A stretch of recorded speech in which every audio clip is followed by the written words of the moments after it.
भूतिया ट्रेन और जंगल की खौफनाक गुफा। ये कहानी एक छोटे से गांव सूरजपुर की है, जो चारों तरफ से घने जंगलों से घिरा हुआ था।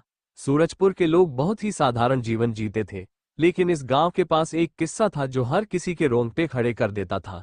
गांव के बुजुर्ग कहते थे कि पास के जंगल में एक पुरानी रेल की पटरियां हैं, जिन पर एक भूतिया ट्रेन चलती है। उस ट्रेन में जो भी चढ़ा वो कभी वापस नहीं आया। सूरजपुर में 5 दोस्त थे, रोहित, आकाश, नेहा, सौरभ और पायल।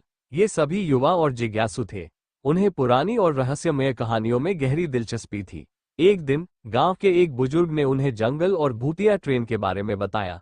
उनकी बातों से उत्साहित होकर उन्होंने उस ट्रेन और उसकी सच्चाई का पता लगाने की ठानी। एक चांदनी रात को वे सभी दोस्त अपनी टॉर्च और कुछ जरूरी सामान लेकर जंगल की ओर निकल पड़े। जंगल घना और डरावना था। पक्षियों और जानवरों की आवाजें माहौल को और भी रहस्यमय बना रही थीं। कुछ देर चलने के बाद उन्हें पुरानी और टूटी फूटी रेल की पटरियां दिखीं। वो जगह बिल्कुल सुनसान थी, लेकिन ठंडी हवा के झोंके के साथ एक अजीब सी सिहरन उन्हें महसूस हुई। उन्होंने वहीं रुककर भूतिया ट्रेन का इंतजार करने का फैसला किया। जैसे जैसे समय बीत रहा था, उनके अंदर डर बढ़ता जा रहा था। अचानक दूर से उन्हें एक सीटी की आवाज सुनाई दी। उनके होश उड़ गए। अंधेरे में एक पुरानी ट्रेन की झलक दिखाई दी। ट्रेन का इंजन काला और जर्जर था और उसके खिड़कियों से हल्की रोशनी झांक रही थी। सभी ने डर के बावजूद ट्रेन में चढ़ने का फैसला किया।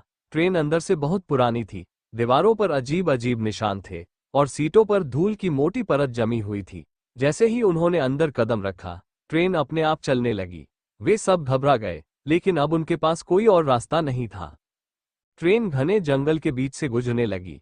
कुछ ही देर बाद ट्रेन एक गहरी गुफा के पास जाकर रुक गई। गुफा के चारों ओर घना अंधेरा और खौफनाक सन्नाटा था। ट्रेन से उतरते ही उन्हें लगा जैसे किसी ने उनका पीछा किया हो। वे गुफा के अंदर जाने का फैसला करते हैं। जैसे ही वे गुफा में घुसते हैं, वहां का तापमान अचानक गिर जाता है। गुफा के अंदर अजीबोगरीब चित्र बने हुए थे, जो किसी प्राचीन कथा की ओर इशारा कर रहे थे। तभी अचानक एक डरावनी हंसी की आवाज गूंज उठी। गुफा के कोने से एक भूतनी प्रकट हुई। उसकी आंखें जलती हुई लाल थीं और उसकी आवाज इतनी खौफनाक थी कि उनके पैर कांपने लगे। भूतनी ने उनसे कहा, तुम लोगों ने इस गुफा में आकर अपनी मौत को बुला लिया है। ये गुफा मेरी है और मैं यहाँ आने वाले हर इंसान को सजा देती हूँ। उसने बताया कि वह एक गांव की लड़की थी, जिसे बहुत साल पहले इसी ट्रेन में धोखे से जंगल लाया गया और मार दिया गया। तभी से वो इस गुफा और ट्रेन से जुड़ी हुई है। डर के बावजूद रोहित ने भूतनी से विनती की, हम यहाँ गलती से आ गए हैं, हमें माफ कर दो। लेकिन भूतनी ने उनकी बात नहीं मानी। तभी आकाश ने पास रखे पुराने धार्मिक ग्रंथ को देखा, जिसमें गुफा से बचने का उपाय लिखा था। सौरभ ने ग्रंथ के मंत्र पढ़ने शुरू किए। जैसे ही मंत्र की आवाज गूंजने लगी, गुफा कांपने लगी और भूतनी दर्द से चीखने लगी। अंत में वह गायब हो गई और गुफा के अंदर का माहौल शांत हो गया। गुफा से निकलकर वे सभी ट्रेन के पास आए। जैसे ही वे ट्रेन में बैठे, ट्रेन ने उन्हें गांव के बाहर छोड़ दिया। वे सभी भयभीत और थके हुए थे, लेकिन सुरक्षित थे। उस दिन के बाद उन्होंने तय किया कि वे किसी भी रहस्यमय जगह पर नहीं जाएंगे।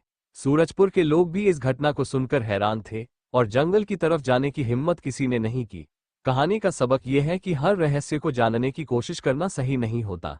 कभी कभी जिज्ञासा हमें खतरनाक रास्तों पर ले जाती है और मुसीबत में घबराना नहीं चाहिए, बल्कि शांत दिमाग से सोचना चाहिए। अगर आप ऐसी बड़ी ही और मजेदार हॉरर स्टोरी देखना चाहते हैं, तो आज ही हमारे चैनल को सब्सक्राइब करो और वीडियो पसंद आए तो लाइक और शेयर जरूर करें। धन्यवाद। मिलते अगले इसे ही किसी और वीडियो में।